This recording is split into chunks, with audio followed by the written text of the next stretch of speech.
Pendant les 7 années de fertilité, la terre rapporta abondamment.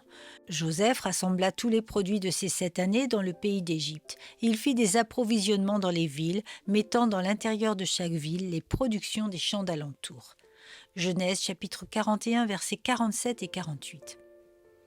Joseph décida de mettre de côté durant 7 années toute la nourriture pour faire face à la famine qui allait se propager sur leur nation et bien au-delà.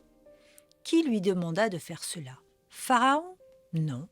Dieu, notre Père céleste, lui demanda. Cela pouvait paraître fou, mais à l'arrivée de la famine, le miracle prit toute sa forme. Surtout celui de subvenir au peuple hébreu qui sans cela serait mort de faim. Mais plus encore que la nourriture, il y a en fait ce désir du Seigneur de réunir la famille de Joseph, afin de perpétuer ce qui avait été promis. Ce que Joseph a vécu, nous sommes appelés à le vivre aussi, c'est-à-dire à être très attentifs à la parole de Dieu et à sa volonté pour être prêts le jour J. Nous devons agir par la foi et avec discernement pour être prêts lorsque l'épreuve arrive. Le climat politique délétère, l'économie dirigée, l'idéologie mondialiste démoniaque qui nous entoure, nous demandent de faire des provisions spirituelles. Nous devons nous préparer à des combats qui ne vont cesser d'être de plus en plus violents contre les valeurs chrétiennes. Nous devons veiller et ne pas nous relâcher.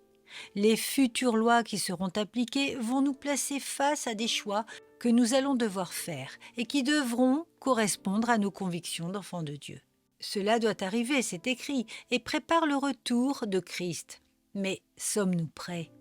Notre grenier de foi et de détermination est-il en train de se remplir pour faire face au tsunami des puissances qui dirigent ce monde?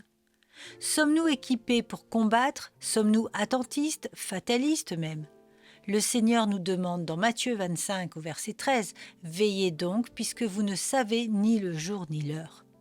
Nous devons nous préparer et mettre en pratique cette parole de 1 Pierre chapitre 5 au verset 8 et 9. Soyez sobres, veillez.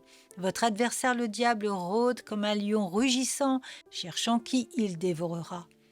Résistez-lui avec une foi ferme, sachant que les mêmes souffrances sont imposées à vos frères dans le monde. Nous devons graver dans notre cœur ces paroles du verset 10 qui suit.